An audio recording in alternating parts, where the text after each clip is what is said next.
Hello, everybody. This is Toni Turner, and welcome to the Market Now on Friday, June 12th at about 2 p.m. Eastern. Well, SpaceX shares are soaring today as trading commenced on the NASDAQ, driving the rocket company's valuation above $2 trillion. The Elon Musk-led space company's stock was last trading 23% higher in midday trading to $167 a share, putting its market value at $2.17 trillion. Today's debut officially crowns Musk as the first billionaire on record. The IPO is expected to mint thousands of new millionaires and multiple new billionaires. Wow, I hope you're one of them. And now let's go on to three charts that could give us some insight into the week to come. First of all, as we always do, we're going to look at a daily chart of the S&P 500 Spider, symbol SPY. This is the exchange-traded fund that closely follows our benchmark S&P 500 index. Now, today when I captured this chart, it was trading at $741.88. That would be below the June all-time high up here, the June 2nd all-time high at 760. Now, the SPY is currently trading 6% above the highs set back here in January, and again set at 697. But at the moment, the SPY is sitting below the 20-day moving average, coming in at $745. It is, however, still above the 50-day moving average, coming in at $722, and the 200-day moving average coming in at $686. Now, you can't see it on this screen, but we know that the SPY climbed in a very strong uptrend from April a year ago lows. A little over a year ago. Those April lows were 408. Everybody had April lows, 2025, excuse me. So it climbed in a strong uptrend from last April lows at 481 until it came where we're looking at the hard right edge of this chart here. Until it hit October 25, 2025, all-time high at 690. That was, up to this point, was actually, from here down, it was a 44% gain. That's absolutely amazing. So then we had a quick dip right here in November, down to 652. We can see on this chart right here, then it regained energy, went back up through the 50-day and the 20-day moving average, and finally in January came up here and made, at the time, all-time highs at 697. At the time, this, of course, was the all-time high. It traded on a range here from 697 down to 676. Went sideways here. We were thinking that this was maybe the top of this beautiful uptrend we've been experiencing, but it looks like that, and that's what we thought, but low and maybe, because then we got the news on the Iran war, and it fell very quickly again, back down below the 20-day, the 50-day, down below the 200-day moving average, and fell down to 629 in March. Then it turned on a dime, the SPY did, and flew up in this uptrend back above all of its major moving averages, and drew this incredible uptrend up to an all-time high here at 760, again then dropped to where we are now at 741. I suspect volatility is going to continue during this next week. We do have a lot going on. Also note here, when it rolled over, notice how these candles are much longer than the ones are prior, the ones moving in an uptrend where it just looks like all the all the bulls, I should have said, are agreeing here. The bears aren't fighting very much, very few red candles and all short candles. It's just like the bulls popping price up every single day until it rolled over. Then we get big long candles to the downside, closing near the lows, and it says that the bears, at least for the moment anyway, have stepped in a little bit. So let's look at some support and resistance levels here. Resistance, of course, is up here at all-time highs at 760. Then we have this pivot high at 750. We have 745 down where the 20-day moving average is coming in and holding the SPY captive right now. And it has filled the gap down here at 724. That gap has been filled, which is a good thing. And so we're looking here with also potential price support here. It's acted like that so far at the 50-day, coming in at 722 and change. We have this little consolidation area down here, 710 to 713. We have prior highs coming in here at 697. We have the 200-day coming in here at 686. So a lot of potential support if we need it. Now, looking forward, I'm only nibbling here and there with hard stops in place until I see a clearer path forward. I think we're going to have a lot going on next week, and I'll talk about that more in our next chart. Okay, our next chart is a daily chart of the Invesco QQQ, symbol QQQ.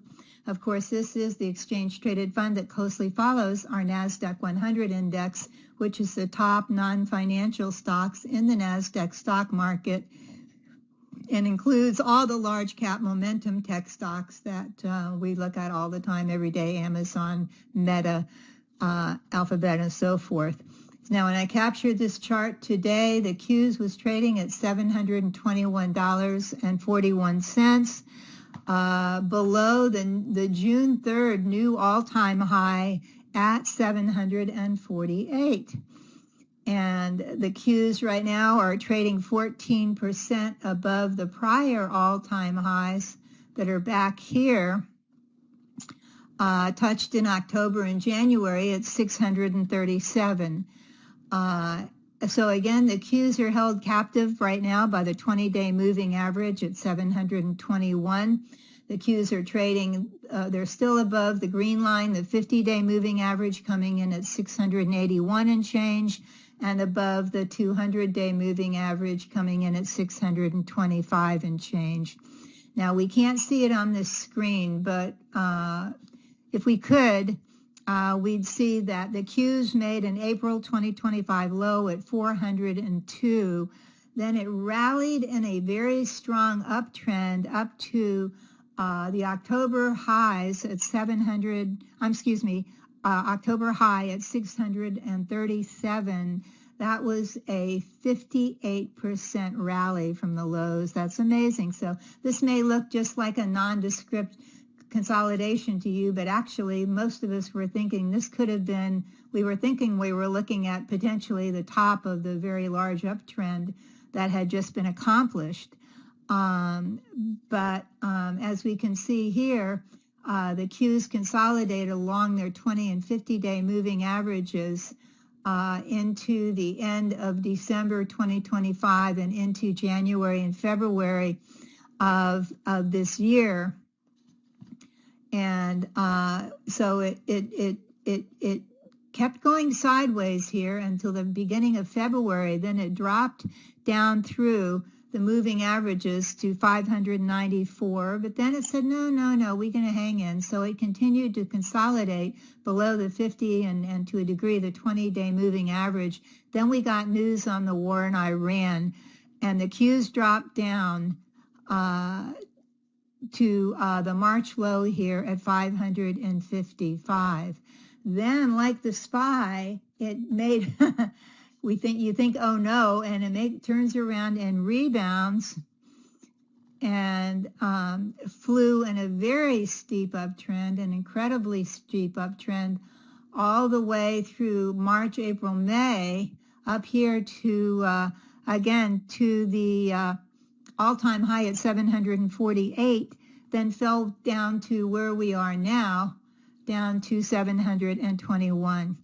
So what do we have here for resistance? We have resistance right where we are at 721 because like the SPY, it's being held captive by the red line, the 20-day moving average, which can be a very tough dude. And we also have a price pivot right here from earlier in the year. So that's doubling up when you get price and moving average resistance all at one time. I mean, if you get that way in support, it's good. That means price is above it, but in this case, it's below it. So we've got price resistance and moving average resistance, so we'll have to see how that goes here. We do, however, have support at 688 and the 50-day moving average coming in here at 681. We have a consolidation here at 660, a little one, if it'll count, I don't know. And we have the prior highs coming in here from October, January, October, so forth, at 637, along with the 200-day at 625. So again, plenty of support should the Qs need it. On this coming week, Tuesday, we have housing starts and building permits. I'm going to be watching, I'm going to start watching REITs and the whole home builders. I want to see, I'm seeing some little signs here and there that may be a place to start looking, a good place to start looking. Yes, I know technology, but that's, for me at the moment, that's more of a trade, and I'm looking for potentially a little longer term, potentially again in REITs and home builders. And by the way, we have the Fed meeting next Wednesday afternoon. So please trade carefully. Our final chart today is a daily chart of the State Street Financial Select Sector SPDR ETF, symbol XLF. We haven't looked at this in a long time. The XL, and I just, from everything I'm looking at here, it looks like it could be a really good idea.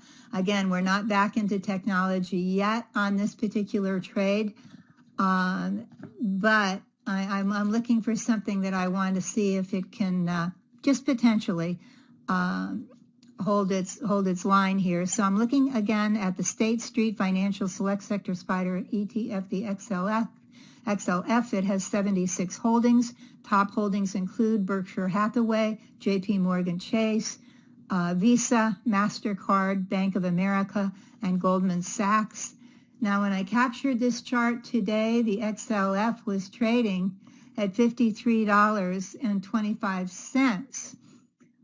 It's above its 20-day, the red line, which is coming in here at $51.81.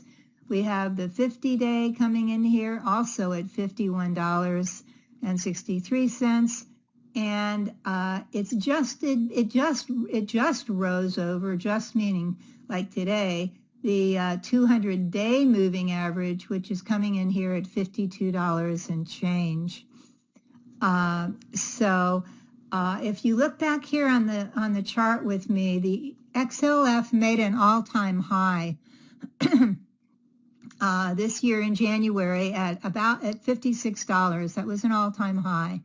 Then it rolled over and it started back down through its 20-day, its 50-day, and I thought, uh-oh, could this be a head and shoulders pattern? And the answer is yes, it could be, because it's exactly what happened. It fell through.